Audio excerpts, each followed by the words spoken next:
พี่น้องเลยค่ะเปิดคลิปออกมามันนี่อยู่ทางวัดทางว่าเฮากะกะเกียมแหละคนอะทางหากสไลด์ดอกสไลเดอร์เพิ่นเนาะเพิ่นกระจัดแต่งบอลลงถอกลงทานโอ้ทางนั้นกะบรรยากาศยามแรงๆพี่น้องเลยหลังจากเพิ่นมาแต่แห่บางพื้นบางไฟเนาะทางบ้านโคกประวายแน่บ้านเฮาแน่เนาะก็เลยมาอ้อมวัดบัดนี้เพราะว่ามันค่ำเลยเนาะพอดีแมงเตอร์กับมาแต่โรงเรียนมาครับไอ้ตาอยู่โรงเรียนตาแรงเข้าไปในเรือนเลยก็เลยแวะเบิกเพิ่นก่อนคือเสียงม่วนแท้คือคืนอยู่แท้ผู้ทางน่ะเนาะเสียงเกเสียงกองดังสนั่นอยู่พี่น้องเลยเอาก่อนอื่นก็กราบทักทายสบายดีเด้อเนาะสบายดีพ่อแม่พี่น้องFCกันวันสุขสุขคนยินดีต้อนรับเข้าสู่ช่องแม่น้องคอปเตอร์คือเก่าพ่อๆกันยามแรงๆเนาะเป็นไปแห่บางปืนบางไฟพี่น้องเอ้ยมื้ออื่นก็ไปคือเก่าเนาะไปแห่คือเก่าแต่ว่ามื้อนี้แห่เพิ่นออกไปแห่อยู่ทางบ้านโคกประวายบ้านโคกประวายเขามาแห่อยู่บ้านเฮาเนาะ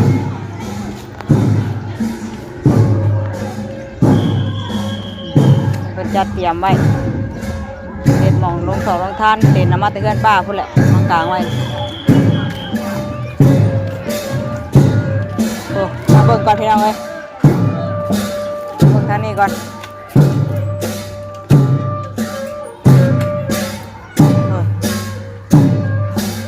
จะม่วนแท้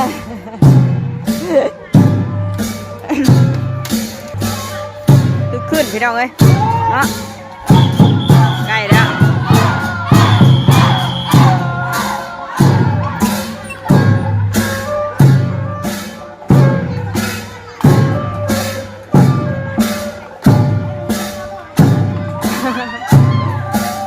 ใกล้แล้วม่วนไปไม่จุกไปม่วนนะม่วนน้ำตู้นะโอ้ผลกับม่วนน้ำมูแล้วผลนะป้าลูกเอ้ยเอ้ยนะม่วนแห้งอีดี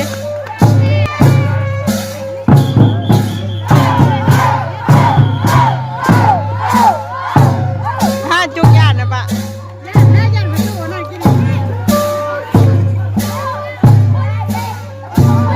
ไปเดินติ๊กตึมนะเพิ่นไปลูกไปอ้อมเพิ่นไปมามวนจะถ่ายเลยดิเวลาเอาซ้ำถ่ายเนาะมวนซ้ำถ่ายเหรอมาห่อวัดคำเลยพี่น้องเลยเด็ดทอดเลย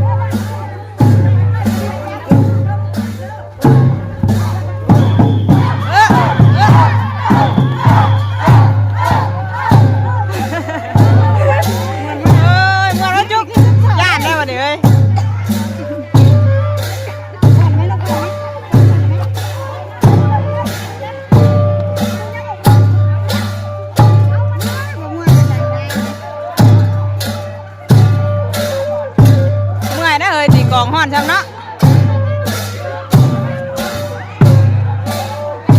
ใครไปยิงหามาไฟน่ะ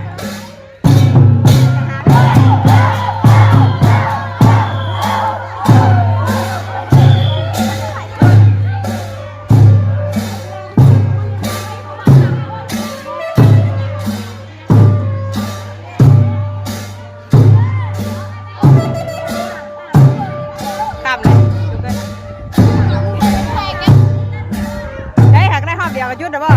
จุดพอดก่อนดิจุดพอดก่อนไม่ใกล้ชิยันมันคำบ่ยันเวลาบ่ยังโมเมนต์มืดแท้ก้นยังโมลายไปเลยเนาะเพราะว่านี่เพิ่นก็ไปแห่บังไฟหอบบ้านนี่ไปหน่อย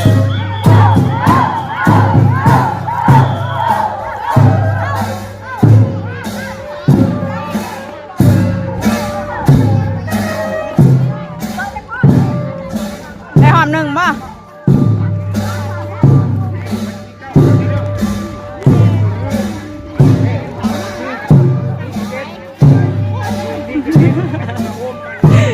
หัวดำ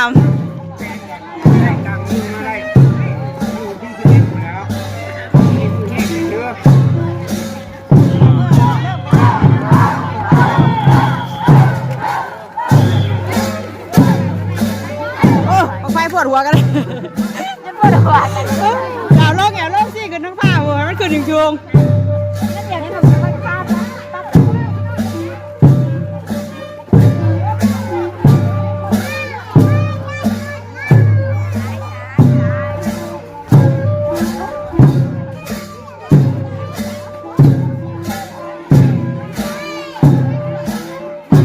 ได้2 รอบหรือเปล่า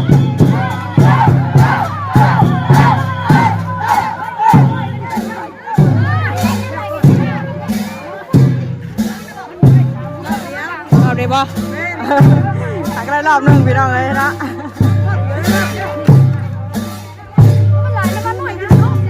มันน้อยไปเลยติ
คนยามมาดูยังบ่เมื่อยเอาไปก็ไปซะ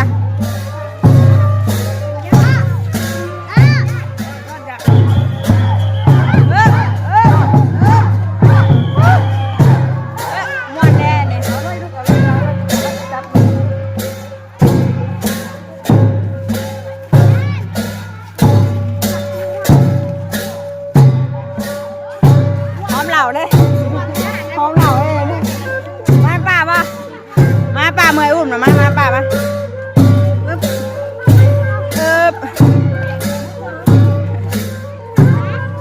ป้าเด้อลูกป้าเด้อดึง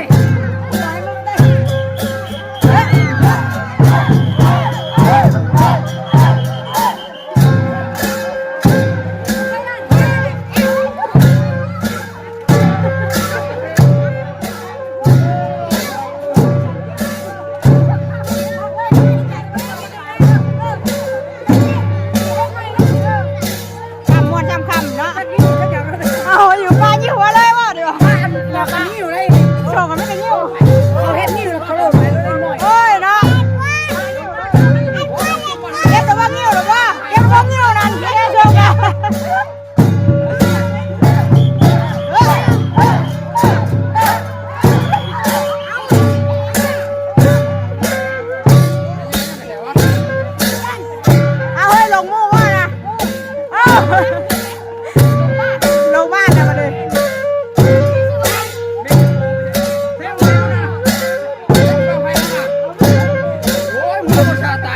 เอาลงมู่มาเลยลงมู่ไว้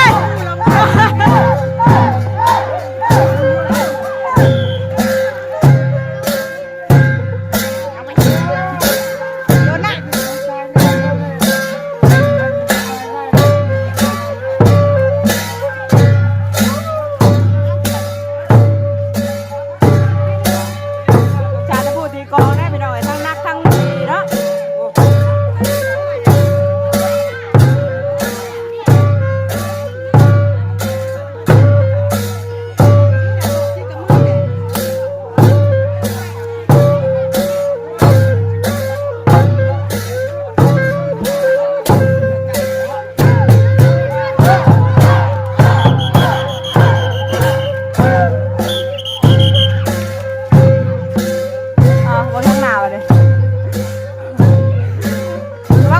ดมเด้อ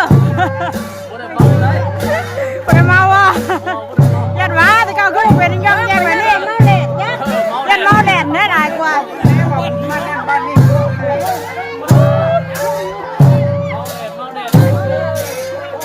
เมาแดดเด้อแดดเท่านั้น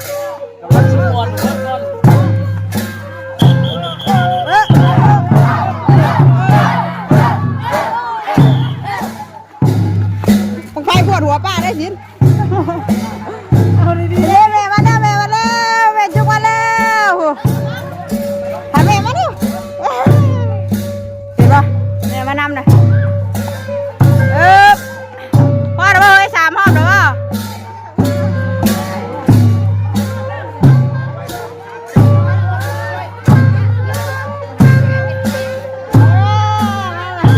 ของมือ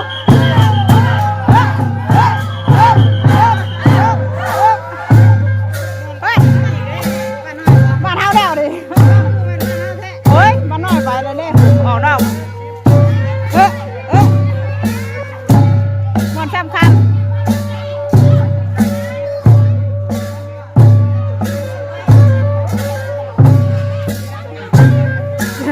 เดี๋ยวแต่มือมันยังงอนกูดินะขนาดชอบเลยนี่ขนาดอุ่นเครื่องกันใช่ไหมนี่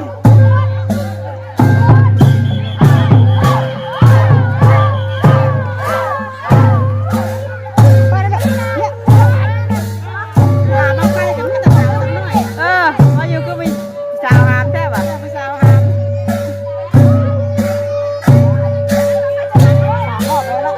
สามแล้วป่ะ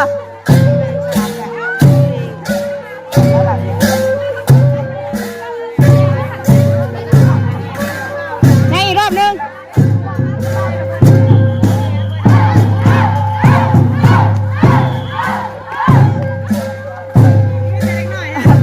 เด็กน้อยแล้วเด็กน้อยมวนคนเผามีบ่ได้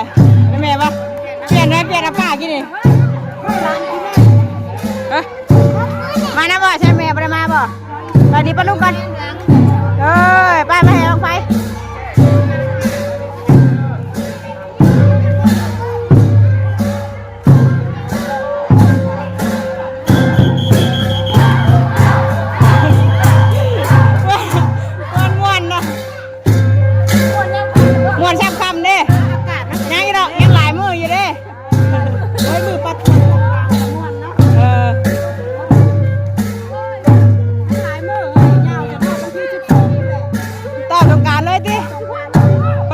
ไปแล้วเนาะ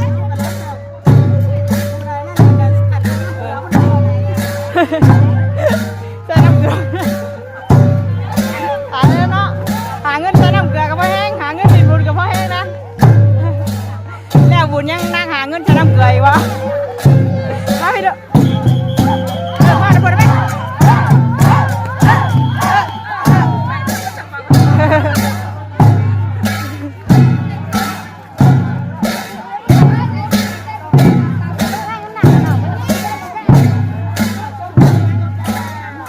บ่3 รอบแล้ว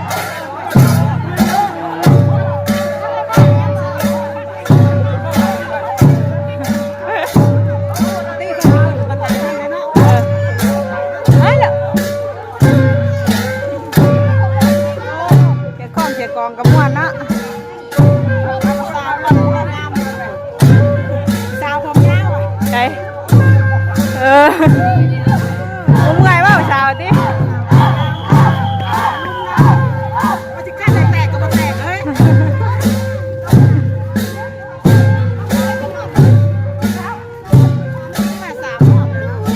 ดูบุญว่านะแม่ว่าดูบุญเด็กกับเธอว่ะน้องเชื่อดูบุญเอาเนี่ยแล้วไหนผมมาใช้ดินหน่ะมันใส่งามแท้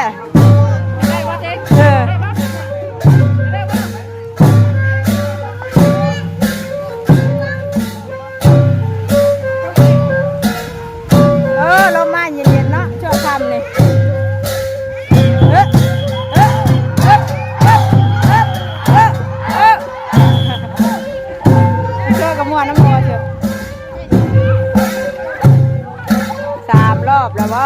3 รอบนี่เลยนะ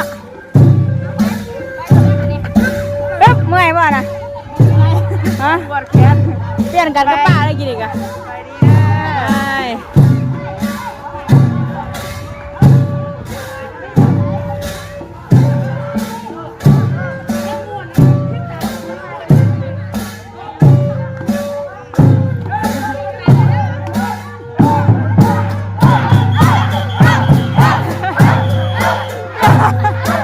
น้องนุ่มนักคาเฟ่เนาะโอ้นุ่มแดงแน่นจบมาเลยเนาะ3 รอบแล้วมวนๆกระดุงเลย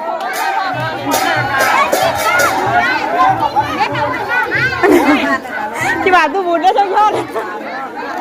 ไปชิมไว้ช่างยังมือไหม้บ้านนี่เนาะวันนี้ก็ได้3 รอบแล้วพี่น้องหลังจากมาแต่แห่อยู่ทั้งบ้านในบ้านเนาะบ้านโคกบายแน่ผัวกับนุ่มเลยวันนี้เนาะกระเทยกระเทย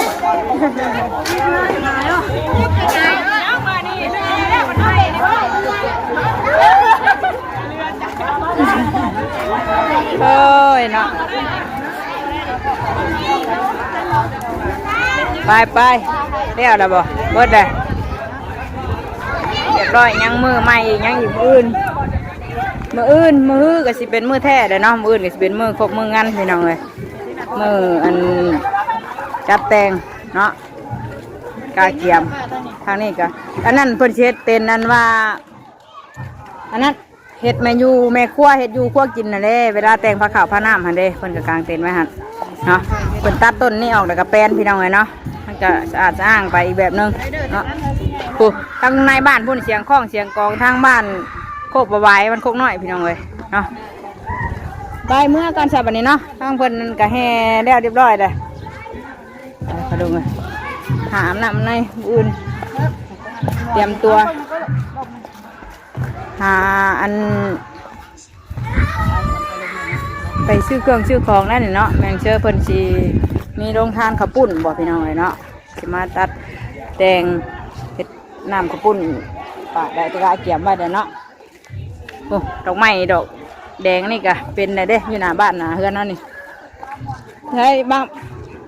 ทางบ้านโคกบ่ายเพิ่นเมื่อเด้อบ่เฮ้ยขับมาร่วมกันกินนี่หลายเนาะเพิ่นอดล่างเพิ่นเอาออกพูดช้ากิน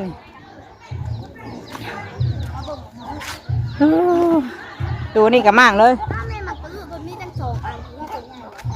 ไปสันคำแล้วหาเกลือเพชรเกลือไก่ก่อนไปดูไงมัวแต่มวยม้วนน้ำเพิ่นนะยังบ่แล้วยังเจอในช่องอยู่ในช่องหมักชไลเดอร์บ่นี่พอแห้งได้จะไปขายข้าวมาใส่หมักชไลเดอร์นี่2 มื้อ3 มื้อพู3 มื้อ2 คืนเนาะพอแห้งนะ3 มื้อ3 มื้อ3 คืนแล้วให้เด้อทั้งน่ะเฮ้ย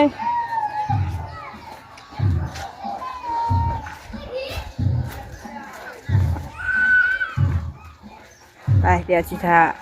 ถ่ายให้ปลุงเบิงบาดมือแท้มันพี่น้องเนาะบาสีเป็นอะไรกะมวนสีชื่นทำไรคนสิหน่อยสิได้ทำไรก็ถ้าเบิ่งถ้าส้มกันเนาะอันนี้ก็แค่เพิ่นไปแห่บางพื้นบางไฟอยู่น้ำกลางบ้านแน่กับบ้านโคกบายแน่เนาะก็เลยมาถ่ายบรรยากาศให้พี่ให้น้องให้ป้าให้ลุงได้เบิ่งในส้มน้ำกันเนาะนี่ก็เป็นบรรยากาศอีกส่วนหนึ่งที่อยู่ทางวัดทางวาของบ้านเฮาเนาะกำลังสิกะเกียมงานบุญใหญ่บุญบังไฟพี่น้องเลยอีกมืออื่นมือฮื้อเป็นมือแท้เนาะมาห่วมเอาบุญน้ำกันเด้อพี่น้องเลยเนาะบุญได้สีน้ำกันไปใช่สำหรับคลิปนี้แมงเตอร์สิจบคลิปก่อนไปพอกันอีกคลิปหน้าเด้อลาพี่ลาน้องไปเพียงซ้ำนี้ก่อนนะสบายดีกันเบิดสุขสุขคนดึงไปเลยบ่เมื่อยบ่กินน้ำเลยบ่เมื่อยบ่เมื่อยพ่อน้ำเพลินบ่บ๊ายบายสบายดีปะลุงย่านได้